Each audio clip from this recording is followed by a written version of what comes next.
أشهد أن لا إله إلا الله وحده لا شريك له وأشهد أن محمدا عبده ورسوله أما بعد فأعوذ بالله من الشيطان الرجيم بسم الله الرحمن الرحيم الحمد لله رب العالمين الرحمن الرحيم مالك يوم الدين إياك نعبد وإياك نستعين اهدنا الصراط المستقيم صراط الذين أنعمت عليهم غير المغضوب عليهم ولا الضالين.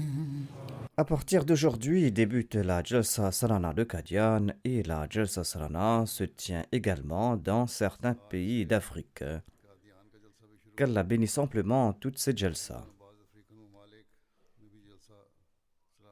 Inch'Allah, le dimanche, les pays africains participeront également au discours de clôture de la Jalsa Salana.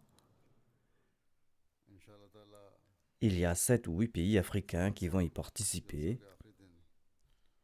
Et on tentera d'établir une liaison en direct avec eux à travers la MTA.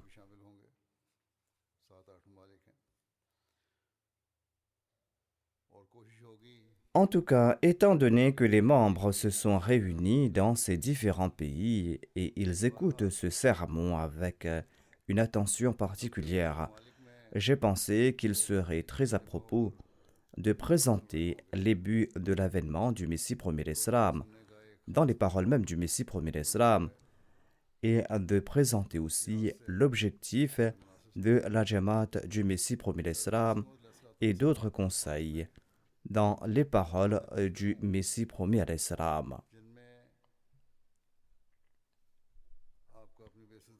En effet, nombre de nouveaux convertis et des Ahmadis de la nouvelle génération participeront également à ces Jalsa. Ils n'ont peut-être pas reçu ces conseils dans les paroles mêmes du Messie premier l'Islam. Il est important que ces nouveaux venus et ces nouvelles générations en prennent conscience afin qu'ils grandissent dans leur foi, dans leur conviction, dans leur sincérité et leur loyauté durant ces jours en particulier et qu'ils progressent aussi dans ces domaines afin qu'ils puissent demander l'aide d'Allah pour saisir le but de l'avènement du Messie premier l'Islam et afin qu'ils puissent aussi prendre conscience de leurs responsabilités.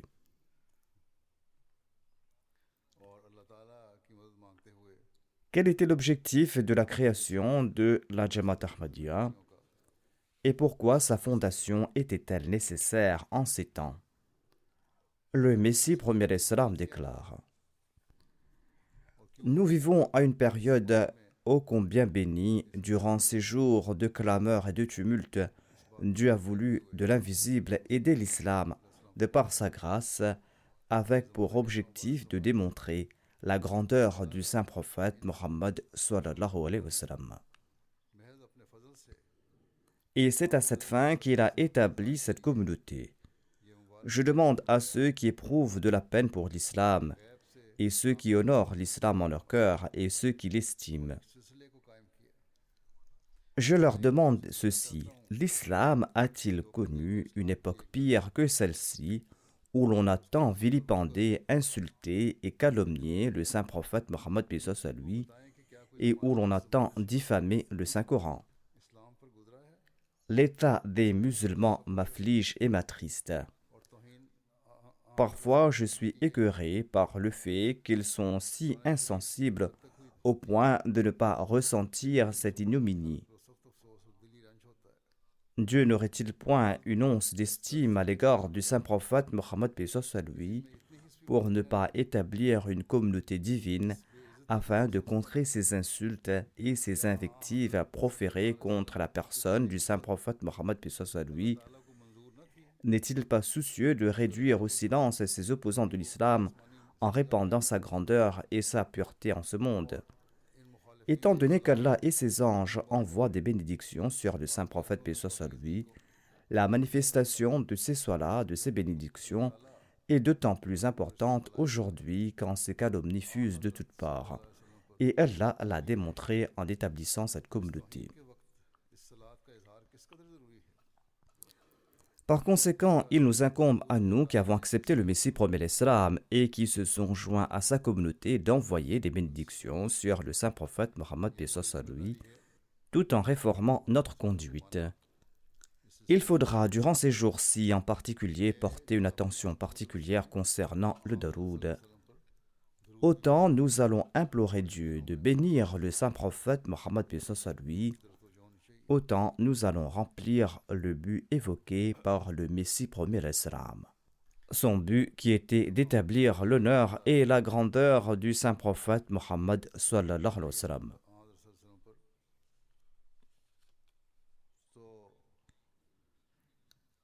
Le Messie premier l'Islam explique en ces termes le but de son avènement. Il déclare: j'ai été suscité pour restaurer la majesté perdue du saint prophète Mohammed paix soit lui et pour présenter au monde les vérités du Saint-Coran. Toutes ces œuvres sont en pleine réalisation, mais ceux qui ont les yeux bandés ne peuvent pas le voir. Or, cette communauté est manifeste et resplendit à l'instar du soleil, et tant de gens sont témoins de ces signes que s'ils étaient rassemblés en un seul endroit, leur nombre dépasserait de loin la taille de la plus grande armée d'aucun roi. Les jalsa qui se tiennent aujourd'hui dans différents pays et la participation de ces milliers d'Ahmadis sont autant de signes en faveur du Messie premier l'Islam. Le Messie premier l'Islam déclare: il existe tant d'exemples de signes de la véracité de cette communauté qu'il n'est pas facile de tous les décrire. Étant donné que l'islam a été outrancièrement insulté, Allah a montré la grandeur de cette communauté proportionnellement à cette insulte.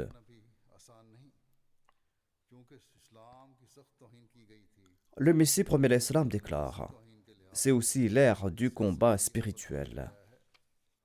La guerre contre Satan a débuté. Muni de ses armes et de ses subterfuges, Satan s'en prend à la forteresse de l'islam, souhaitant sa défaite. Or, Dieu a établi cette communauté afin de vaincre Satan pour toujours durant cette ultime bataille. Or, Dieu a établi cette communauté afin de vaincre Satan pour toujours dans cette ultime bataille. Ceci impose à chaque Ahmadi de se soucier de ses responsabilités. Le Messie premier l'Islam déclare: béni soit celui qui reconnaît ses faits.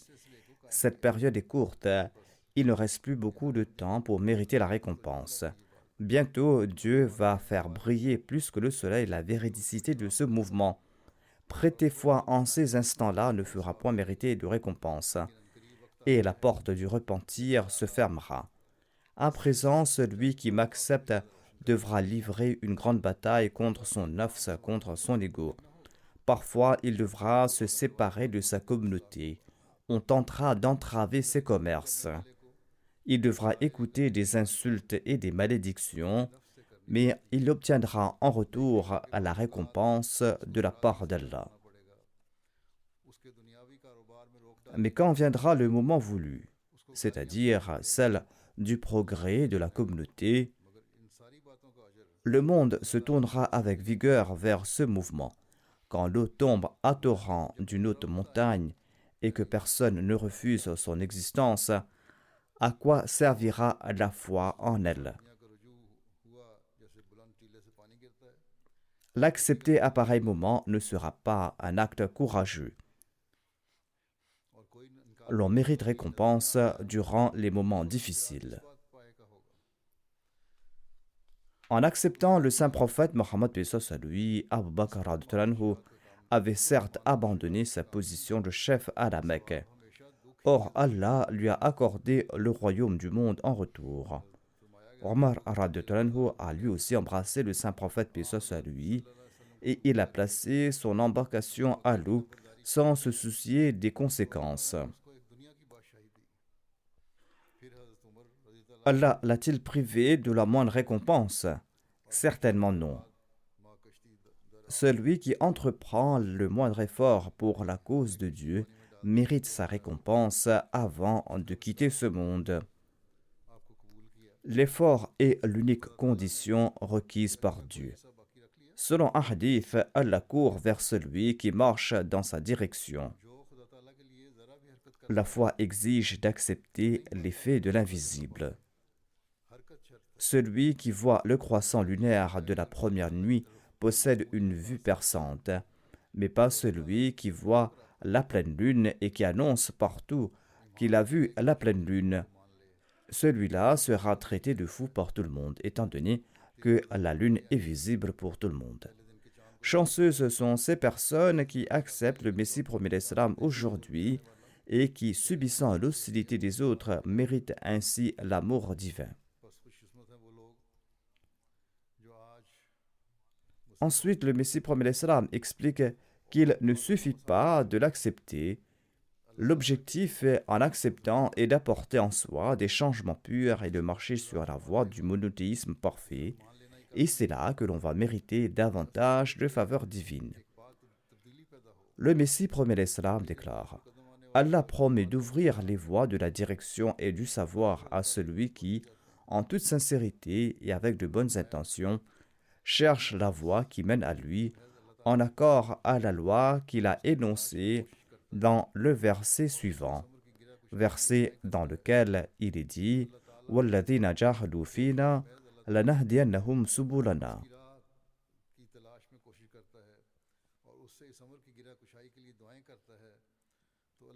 Et quant à ceux qui font des efforts en nous, nous les dirigerons assurément sur nos voies. En accord à cette loi divine, Allah lui attrape la main et Allah lui accorde la sérénité au cœur. Mais si le cœur regorge de noirceur et la langue est rétive aux supplications et qu'on possède une foi ternie par le polythéisme et l'innovation, à quoi servira pareille supplication et pareille requête? Quels résultats positifs en apporteront-elles?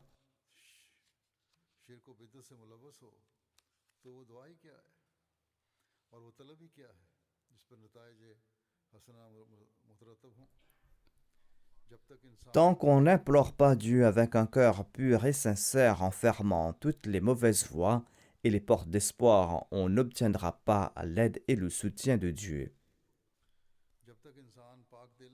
Quand on se prosterne devant le seuil de Dieu et qu'on l'implore, on va attirer l'aide et la miséricorde de Dieu. Dieu scrute les recoins de son cœur depuis le ciel. Et s'il y découvre la moindre trace de noirceur, de polythéisme et d'innovation, il va rejeter toutes ses prières. S'il constate que son cœur est exempt de tout motif égoïste et de ténèbres, il lui ouvre les portes de la miséricorde et le prend sous son ombre et prend en charge sa subsistance. Le Messie promis l'Islam déclare: Allah a établi cette communauté de sa main. Mais beaucoup viennent vers moi avec des desseins personnels. S'ils atteignent leur objectif, ils sont satisfaits, sinon plus de religion, plus de foi. Certains prêtent allégeance avec d'autres motifs. Le Messie promis l'Islam explique: les motifs égoïstes sont actes de polythéisme. Ils recouvrent le cœur d'un voile, le serment d'allégeance et leur pierre d'achoppement. Notre communauté a pour but de débarrasser l'homme de son égoïsme et de lui faire marcher sur la voie du monothéisme pur. La vérité doit être l'objet de sa quête, sinon, dès qu'il s'écarte de l'objectif réel de cette communauté, il s'en séparera dès ces instants-là. Les compagnons avaient-ils accepté le saint prophète, paix soit sur lui, dans le but d'accroître leur richesse? Non. Examinez la vie des compagnons, aucun d'entre eux n'a agi de la sorte. L'allégeance que vous me prêtez n'exige que le repentir. Cependant, l'allégeance des compagnons conduisait à leur décapitation. J'ai présenté une longue série de sermons sur les compagnons du saint prophète Mohammed lui et la manière qu'ils s'étaient présentés pour sacrifier leur vie. Le Messie promet l'Islam déclare, d'une part, ils prêtaient le serment d'allégeance et d'autre part, ils perdaient tous leurs biens, leur honneur et leur vie. C'est comme s'ils ne possédaient rien et tous leurs espoirs concernant ce monde étaient réduits à néant. Ils perdaient tout espoir de mériter quelque honneur, quelque grandeur ou quelque gloire.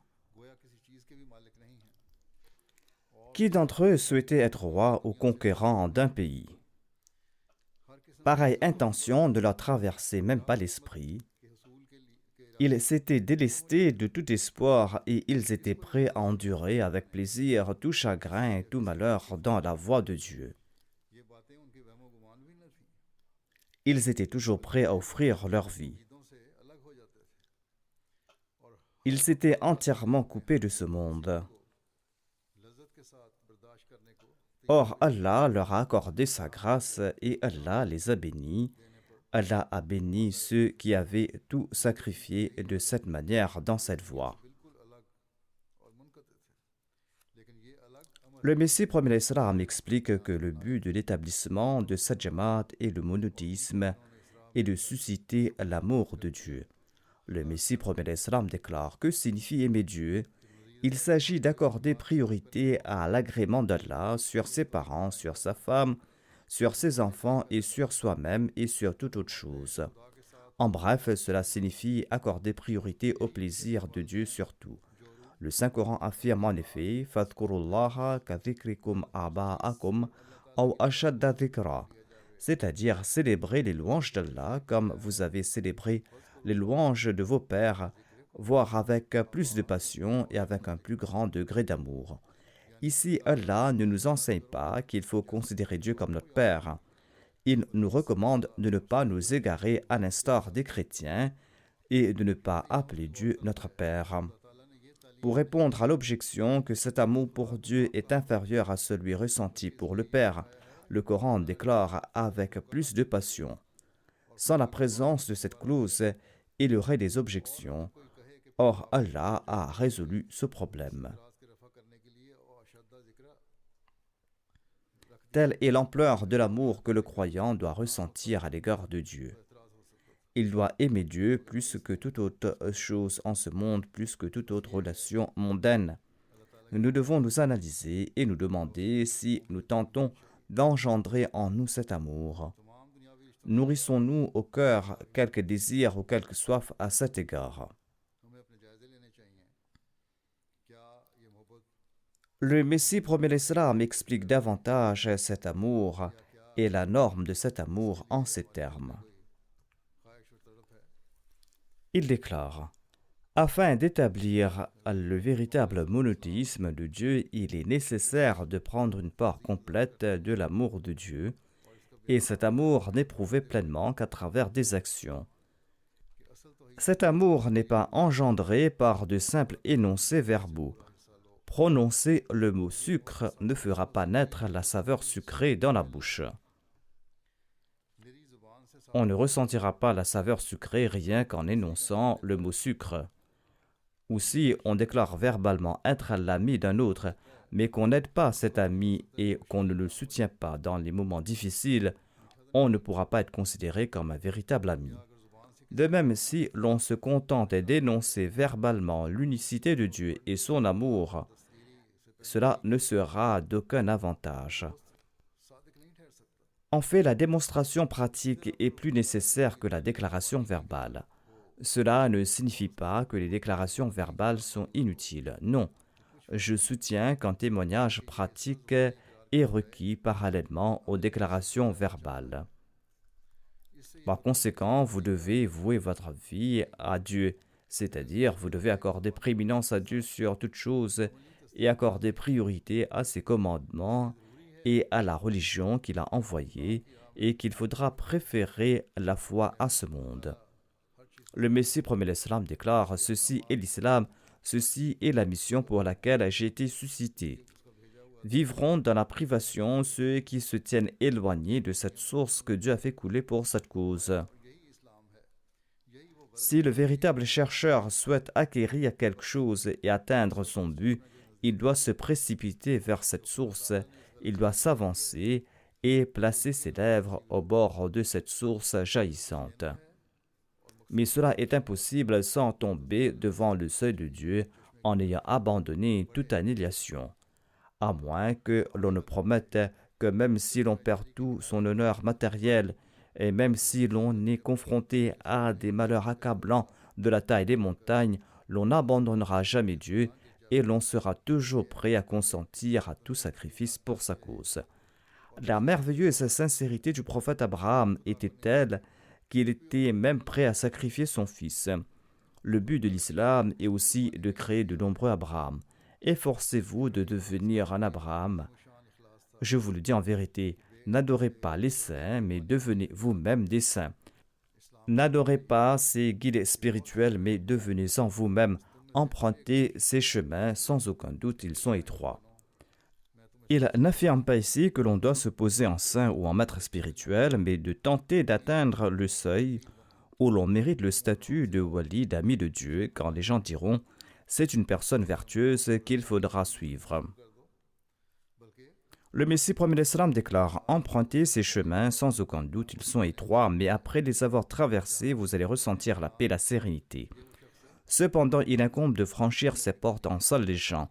Si l'on porte sur la tête un énorme paquet, il sera difficile de traverser cette porte. C'est-à-dire, si l'on porte sur la tête le paquet des désirs et des priorités mondaines, et si l'on accorde prééminence au matérialisme et que la foi est au second plan, il sera difficile de traverser par cette porte. Le Messie promet l'Islam déclare « Si vous souhaitez traverser cette porte, jetez ce paquet de relations mondaines et évitez de mettre le monde avant votre foi. Notre communauté désire plaire à Dieu, elle doit donc jeter ce paquet.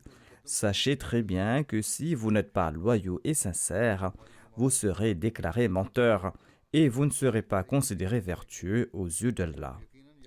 Celui qui adopte la voie de la traîtrise au lieu de la loyauté sera détruit avant même ses ennemis. On ne peut pas tromper Dieu et personne ne peut le leurrer. Il est nécessaire de développer une véritable sincérité, une véritable honnêteté. Parallèlement avec l'établissement du tawhid, de l'unicité et de l'amour d'Allah, il est nécessaire également de ressentir de l'amour pour le bien-aimé d'Allah, car c'est par son entremise qu'Allah nous a montré les voies de son monothéisme. Le Messie promet l'Islam souligne l'importance de nouer une relation d'amour avec le saint prophète paix soit sur lui et d'établir son honneur et sa grandeur. Il déclare « Allah a établi cette communauté pour rétablir la prophétie et l'honneur de l'envoyé d'Allah sallallahu alayhi wa sallam ».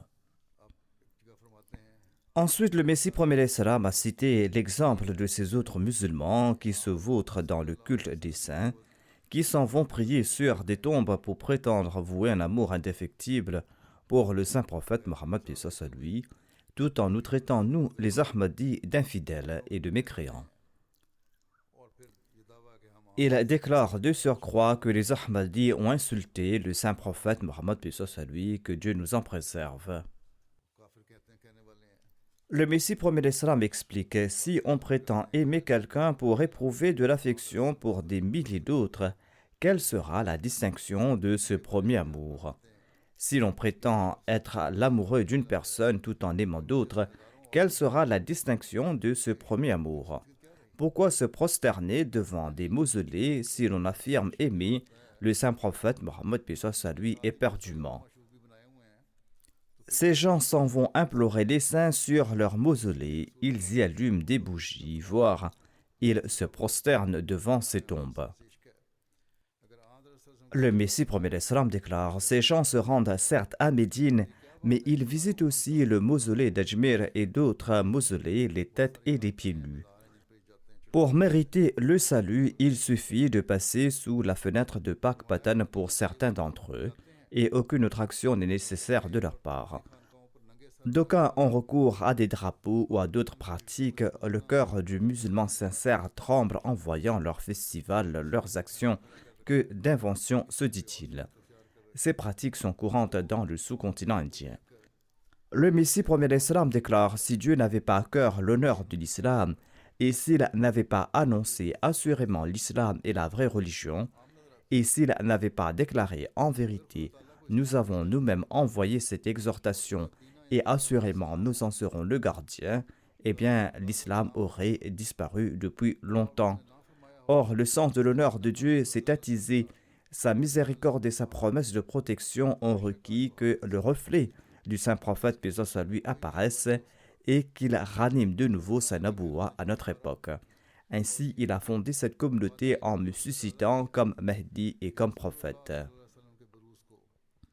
Par conséquent, nous allons assumer notre devoir et nous allons respecter les exigences du serment d'allégeance lorsque nous allons démontrer une différence claire entre nous et les autres. Cela se fera quand nous allons présenter des exemples extraordinaires d'amour pour Dieu et d'amour pour le saint prophète Mohammed paix soit sur lui, lorsque nous allons glorifier et louer Dieu constamment, et lorsque nous allons envoyer des bénédictions sur le Messie premier d'Islam. Le Messie premier d'Islam déclare concernant l'adoption de l'exemple des compagnons et leur sincérité et leur loyauté. Il déclare: Allah a établi cette communauté et il a révélé des centaines de signes à son appui avec l'intention que cette communauté soit à l'image de celle des compagnons et que revienne l'époque du meilleur des siècles. Ceux qui s'affilient à cette communauté font partie de ceux qui sont évoqués dans le verset Wa akharina minhum. Ils doivent donc se débarrasser des vêtements des vaines poursuites. Les musulmans ahmadis doivent mettre fin à ces poursuites vaines. Le Messie premier d'Islam déclare: ils doivent consacrer toute leur attention à Dieu et ils doivent être les ennemis de l'époque al-Fayj A'waja, de l'ère des ténèbres et de l'égarement. En effet, l'islam a connu 3 périodes. Les 3 premiers siècles, la période d'al-Fayj A'waj, à propos de laquelle le saint prophète a déclaré: ceux de cette époque ne sont pas des miens et je ne suis pas des leurs. La 3e période est celle du Messie promis. Cette période est attachée à celle du saint prophète Mohammed paix soit sur lui. En réalité, il s'agit de l'époque du saint prophète Mohammed paix soit sur lui. Même si le saint prophète n'avait pas évoqué cette période des ténèbres, le Saint-Coran, qui se trouve entre nos mains, évoque le retour du saint prophète Mohammed paix soit sur lui durant les derniers temps. Cela démontre qu'il y a un temps intermédiaire contraire à la pratique des compagnons du saint prophète paix soit sur lui. Et les événements démontrent qu'au cours de cette période de 1000 ans, l'islam a été victime de nombreuses difficultés et de souffrances. La religion s'est détériorée. Tous, sauf quelques-uns, ont abandonné l'islam et de nombreuses sectes comme les Mu'tazila et les Abahati sont nées. J'admets, dit le Messie premier d'Islam, qu'aucun temps n'a été privé des exemples et des bénédictions de l'islam. Cependant, le nombre de saints et d'amis d'Allah qui sont passés dans cet intervalle est des plus infimes comparé à ces millions d'individus qui se sont écartés du droit chemin et qui se sont éloignés de l'islam.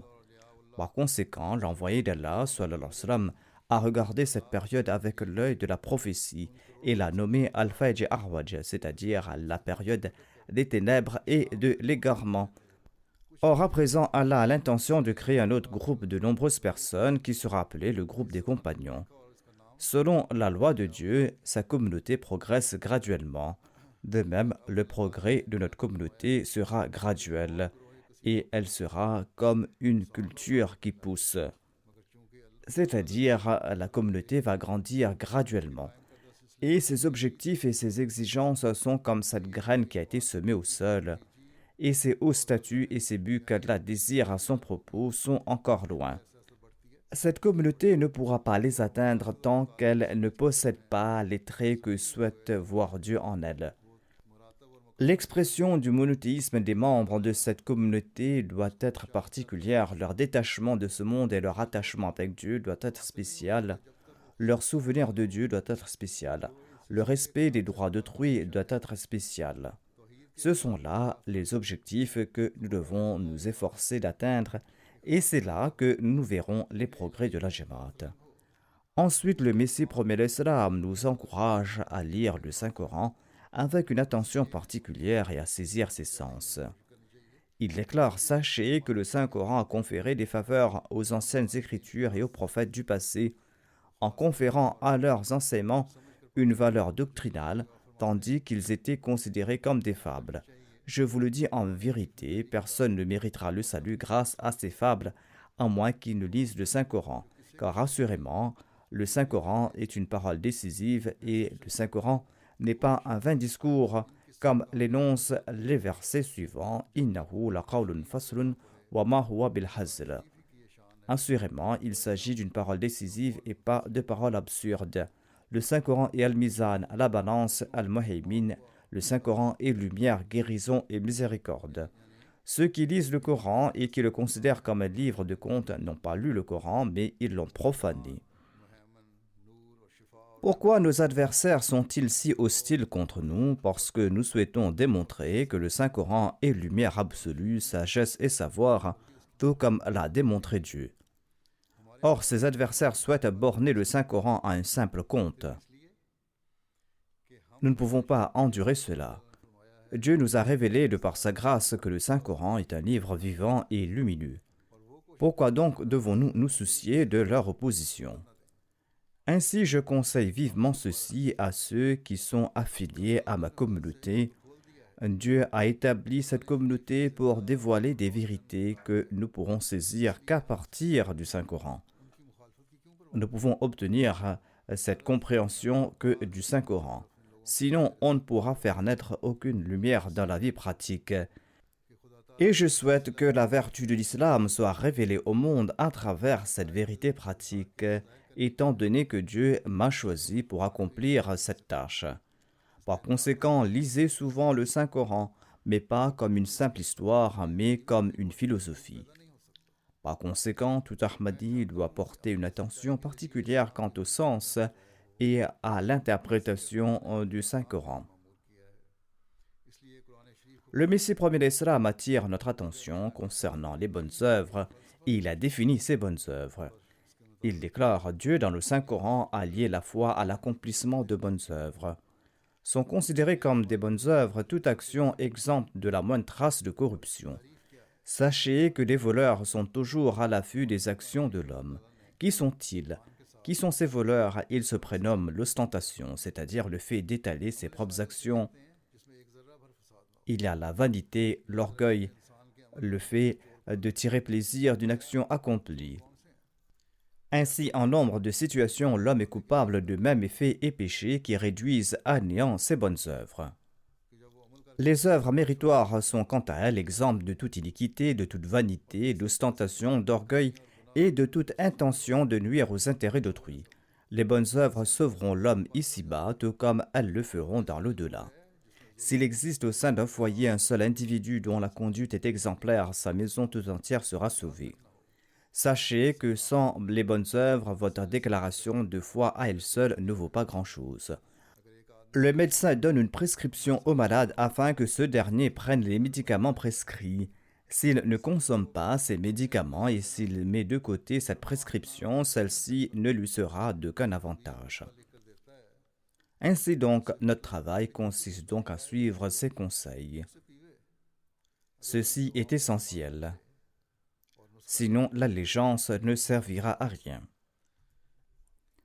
Le Messie premier l'Islam déclare: vous vous êtes repenti, Allah désire voir à quel point vous vous êtes purifié après ce repentir. À notre époque, Allah souhaite distinguer les uns et les autres par le biais de la taqwa. Nombre de personnes émettent des doléances à propos de Dieu sans s'examiner. C'est l'homme en personne qui nuit à son âme. Sinon, Dieu est gracieux et miséricordieux. Certaines personnes sont conscientes du péché, tandis que d'autres ne le sont pas. Par conséquent, Allah a rendu obligatoire pour toujours l'istighfar pour que l'on puisse rechercher la protection d'Allah de tout péché, péché manifeste ou caché, péché connu ou inconnu, péché commis par la langue, les pieds, la langue, le nez ou les yeux. Ces jours-ci, vous devez répéter en particulier la prière du prophète Adam. Le Messie premier l'Islam nous conseille de réciter la prière du prophète Adam. Cette prière se lit ainsi: Rabbana zalamna anfusana wa illam taghfir lana wa tarhamna lanakunanna minal khasirin. Cette prière a déjà été acceptée. Ne menez pas une vie de négligence.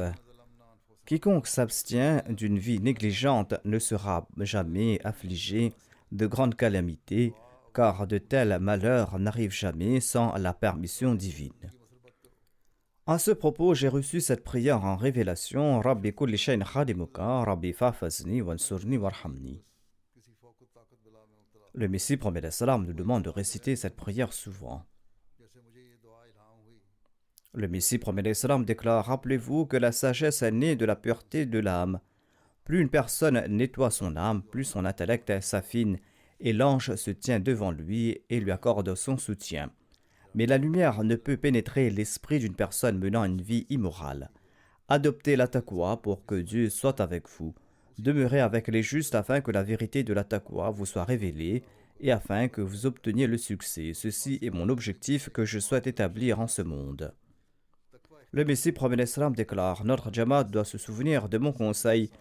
Chaque fois que j'ai une pensée qui me traverse l'esprit, je pense aux gens qui se marient en ce monde. Certains se marient en raison de la beauté de l'autre, certains en raison de sa famille, d'autres en raison de sa richesse et certains en raison de son pouvoir. Mais Allah ne se soucie pas de ces facteurs. Allah a déclaré clairement: Inna akramakum indallahi atqakum. C'est-à-dire, aux yeux d'Allah, c'est le muttaqi qui est honorable. À présent, Dieu va préserver la communauté des muttaqis et Dieu va détruire les autres. Il s'agit d'une situation critique, dit le Messie premier l'Islam. Les deux ne peuvent se tenir au même endroit. Les muttaqis ne peuvent se tenir au même endroit que les méchants et les impurs. Certainement, les muttaqis s'y tiendront et les méchants seront détruits. Allah sait qui est le muttaqi à ses yeux. Il s'agit d'une situation terrifiante. Heureux est le muttaqi et misérable est celui qui est tombé sous la malédiction de Dieu. Ainsi, il faudra accomplir à tout instant la torba et l'istighfar et s'évertuer pour mériter la protection divine et se protéger de Satan. Le Messie promet l'Islam déclare: en entrant dans cette communauté, votre existence doit être différente et vous devez mener une vie complètement nouvelle. Ne soyez pas comme ce que vous étiez auparavant. Ne croyez pas que vous allez sombrer dans le besoin en apportant ces changements en vos personnes dans la voie d'Allah et que vous allez vous faire beaucoup d'ennemis. Non, celui qui se cramponne à Dieu n'est jamais dans le besoin. Il ne connaîtra jamais de mauvais jours. Si le monde entier devient l'ennemi de l'ami d'Allah, il n'aura aucun souci à se faire. Même si un croyant fait face à des difficultés, il ne souffre pas, mais ces jours sont pour lui des jours de paradis. Les anges de Dieu le prennent dans leur giron comme une mère. En bref, Dieu devient son protecteur et son aide. Il s'agit d'un Dieu qui est puissant, qui connaît l'invisible et qui est vivant. Celui qui se cramponne à ce Dieu peut-il jamais souffrir? Jamais. Dieu sauve son véritable serviteur en pareil moment, tant et si bien que le monde en est surpris. N'était-ce pas une chose surprenante pour le monde qu'Abraham soit sorti vivant après être placé dans le feu? La survie de Noé et de ses compagnons dans la tempête était-elle une banalité? Il existe d'innombrables précédents de ce genre et à cette époque, Dieu a montré les actes de sa puissance. Regardez-moi, on m'a accusé de meurtre. Un docteur et un prêtre étaient mon accusateur. Les Orias et les musulmans l'ont soutenu. Et à la fin, c'est le décret de Dieu qui s'est accompli. C'est-à-dire, j'ai été reconnu innocent. Allah a quitté le Messie premier l'Islam honorablement.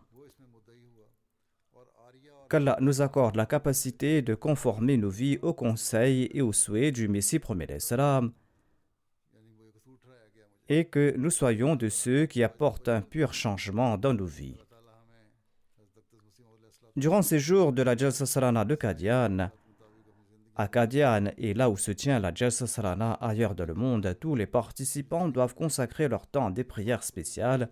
Ils doivent prier pour qu'Allah nous accorde la capacité de respecter notre serment d'allégeance. De même, tout Ahmadi du monde entier doit se demander si nous avons atteint le niveau requis du Messie premier d'Islam ou si nous sommes à la hauteur de ses attentes concernant sa communauté.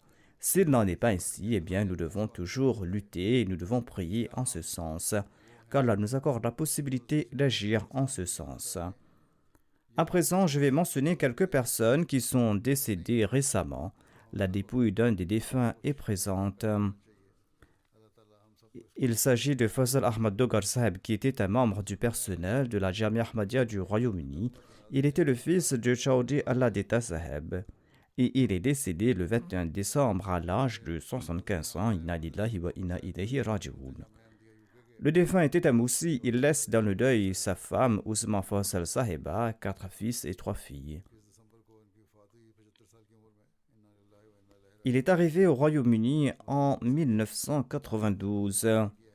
Il travaillait à son compte. Ensuite, en 1999, il a dédié sa vie et il s'est présenté à feu le 4e calife. Le calife a accepté son waqf et le défunt a pu servir personnellement feu le 4e calife durant une longue période. Après cela, moi-même, je l'ai affecté à la Jamia Ahmadiyya du Royaume-Uni. Il exerçait différentes fonctions là-bas. Ensuite, il a été nommé responsable de la bibliothèque et il a occupé ce poste jusqu'à sa mort. Et il a joué un rôle très important dans la préparation de la bibliothèque de la Jamia Ahmadiyya du Royaume-Uni. Il a numérisé et conservé toutes les éditions de la Revue des religions publiées à l'époque du Messie premier d'Islam. Il a également numérisé l'édition originale du recueil Rouhani Hazain et il en a fait des copies. Ses enfants déclarent que son plus grand désir était que ses descendants et ses enfants soient toujours associés au califat de la Jamaat Ahmadiyya et qu'ils lui soient obéissants. Il disait que jamais personne ne se retire du service de la communauté. Le waqf signifie servir jusqu'au dernier souffle et il demandait de prier pour qu'il puisse servir jusqu'à son dernier souffle. Allah a exaucé son souhait et il servait à la bibliothèque jusqu'à 2 jours avant d'être hospitalisé. Hafiz Mashoud Saheb, un enseignant de la Jamia Ahmadiyya du Royaume-Uni, déclare: il ne serait pas exagéré de dire que Fazl Ahmad Dogar Saheb était un véritable amoureux du califat, qu'il lui était fidèle et dévoué. Fazl Dogar Saheb était un véritable waqf zindagi. Il embellissait la bibliothèque de la Jamia Ahmadiyya et il s'en occupait comme de ses propres enfants. Il apportait des vieux manuscrits, il les scannait et il les réunissait dans de belles reliures pour embellir la bibliothèque. Sans aucun doute, c'est grâce à ces efforts inlassables que la bibliothèque de la Jamia Ahmadiyya compte actuellement plus de 25 000 ouvrages, tandis que nos ressources sont très limitées. Feu le 4e calife avait également évoqué le défunt dans un de ses sermons qu'il a prononcé au moment du décès de mon père Hazrat Sahibzada Mirza Mansour Ahmad Saheb. Le 4e calife avait remercié le défunt et il avait loué ses œuvres. Le défunt servait également lors des Jalsa. Il a travaillé avec moi à Rabwa lors des Jalsa. Et je l'ai toujours vu travailler dur nuit et jour. Il ne se souciait de rien.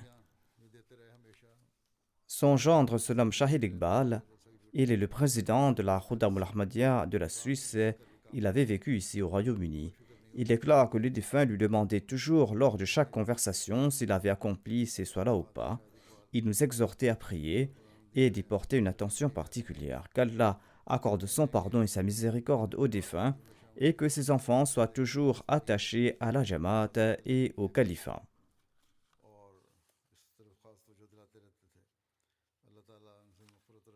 Le deuxième défunt dont la dépouille est absente se nomme Malik Mansour Ahmad Omar Saheb. Il était un missionnaire et résidait à Rabwa. Il est décédé à l'âge de 80 ans. Inna lillahi wa inna ilayhi raji'un. Par la grâce d'Allah, il était moussi. Il avait terminé ses études à la Jamia en 1970 et il avait aussi obtenu son diplôme en arabe et de 71 à 73, il a obtenu un diplôme de langue allemande à l'université Nimal d'Islamabad. Il avait été affecté au Pakistan en divers endroits. Ensuite, en janvier 1974, il a été affecté en Allemagne comme missionnaire. Il est resté là-bas environ 1 an et demi. Ensuite, il est revenu, il a été nommé à différents endroits au Pakistan.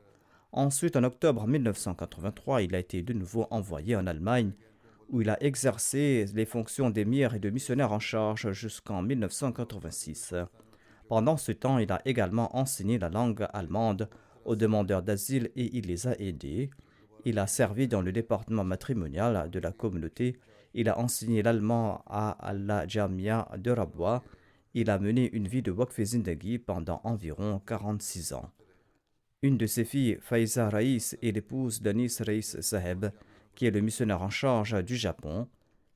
Sabah Zafar Malik, un de ses fils, est aussi missionnaire. Il a aussi d'autres enfants. Qu'Allah lui accorde son pardon et sa miséricorde. Le troisième défunt se nomme Issa Joseph Saheb, un muallim de la Gambie. Sa prière funéraire se fera en l'absence de sa dépouille. Il est décédé en décembre à l'âge de 161 ans. Inna lillahi wa inna ilayhi raji'un. Le missionnaire et émir adjoint de la Gambie écrit ceci: le défunt était un missionnaire très accompli. Il n'avait pas été formé à la Jamia, mais il était toujours prêt à travailler comme un soldat de la Jamaat. Et il se disait un humble soldat de l'armée du Messie premier à l'Islam. Et il était toujours prêt à exécuter tout ordre de la Jamaat. Durant les Jalsa et d'autres programmes de la Jamaat, il était toujours avec les membres de sa Jamaat et il répondait à leurs questions et les formait. Il disait qu'il enviait les sacrifices des Ahmadis pakistanais et il priait toujours pour eux et il les respectait. Le défunt avait un attachement particulier pour le califat. Il avait l'habitude d'écrire des lettres pour des prières et quand il obtenait des réponses du calife, il les mentionnait avec beaucoup d'amour et d'affection. Et il a également inculqué l'amour pour le califat en ses enfants et il demandait également à ses enfants d'écrire au calife. Syed Said Saheb, qui est missionnaire en Sierra Leone et qui a vécu en Gambie, déclare que le défunt était né au Sénégal et que par la suite, le défunt s'était rendu en Gambie pour travailler ou pour étudier. Ensuite, il a travaillé comme professeur de français à l'école secondaire Nasir Ahmed de la communauté Ahmadiyya. Et là-bas, il a accepté l'Ahmadiyya et il n'a cessé de progresser dans sa sincérité et dans sa loyauté. En 1997, sous la direction de feu le quatrième calife, tout le personnel central avait quitté la Gambie. Le défunt a été nommé directeur de l'école secondaire Nasir Ahmadiyya. Il a rendu un service exceptionnel à ce titre. Par la suite, il a été nommé missionnaire de la région et il a servi à ce poste jusqu'à sa mort. De nombreuses âmes assoiffées de la vérité sont entrées dans le giron de l'Ahmadiyya par l'entremise d'Issa Joseph Saheb. Il avait une grande connaissance religieuse. Il avait acquis cette connaissance en étudiant lui-même. Il avait de bonnes relations avec des non-Ahmadis et souvent les chefs et les imams de la région le respectaient beaucoup. Et si quelqu'un voulait s'opposer ou nuire à la Jamaat Ahmadiyya dans la région, parfois ces nobles personnes venaient défendre la Jamaat et les adversaires étaient contraints de prendre la fuite. Une autre de ses vertus était sa connaissance. Il avait fait des études très étendues, comme je l'ai dit, et il connaissait très bien la littérature de la Jamaat. Il a eu l'occasion de prononcer des discours lors de la Jalsa Sarana, et nombre de ses articles ont été publiés dans les ouvrages de la Jamaat. L'humilité était une de ses qualités. Il avait des avis très pertinents et il était toujours inclus dans des décisions importantes. Il accomplissait la prière de Tahajjud régulièrement Il était très fervent dans ses prières et il voyait souvent des rêves vrais, et chaque fois que quelqu'un lui demandait de prier pour lui, il lui conseillait d'écrire tout d'abord au calife pour lui demander des prières et ensuite le défunt priait pour cette personne. Masoud Saheb, qui est missionnaire en Gambie, relate: le défunt aimait beaucoup la prédication. Il voyageait pendant des heures pour se rendre dans des villages éloignés. Il avait une nature très pure. Il était de bonne humeur. Et il était toujours souriant, qu'il soit heureux ou triste, qu'il soit malade ou inquiet. Il accueillait tout le monde avec un visage souriant. Il rencontrait tout le monde avec une telle chaleur que l'autre pensait qu'il n'aimait que lui. Il était très gentil et doux et compatissant. Il n'a jamais médit sur personne et il ne s'est jamais immiscé dans les affaires d'un autre. Il obéissait à ses officiers et il prenait soin de ses subordonnés et il les encourageait. Chaque fois qu'on tentait de le contacter, il était sorti pour prêcher durant ses jours de congé. Il avait l'habitude de publier régulièrement sur le statut WhatsApp des versets du Saint-Coran, des hadiths du Saint-Prophète et des messages sur la prédication et la formation morale du Messie promis et des califes, ainsi que des photos du calife, et il envoyait cela aux Ahmadis et aux non-Ahmadis. Il aimait beaucoup la prédication. Qu'Allah lui accorde son pardon et sa miséricorde, que ses enfants puissent perpétuer ses bonnes œuvres.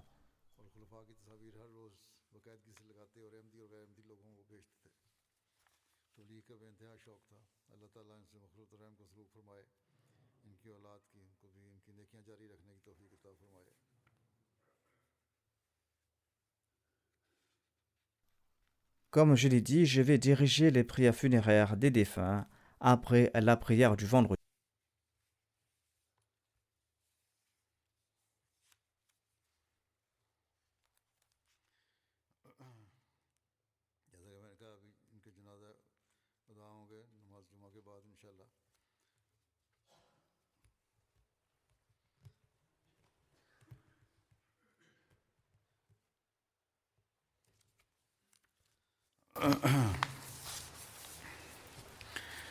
Alhamdulillah, alhamdulillah, nahmaduhu wa nasta'inuhu wa nastaghfiruhu wa nu'minu bihi wa natawakkalu alayhi wa na'udhu billahi min shururi ونعوذ بالله من شرور أنفسنا ومن سيئات أعمالنا من يهده الله فلا مضل له ومن يضلل فلا هادي له ونشهد أن لا إله إلا الله ونشهد أن محمدا عبده ورسوله عباد الله رحمكم الله إن الله يأمر بالعدل والإحسان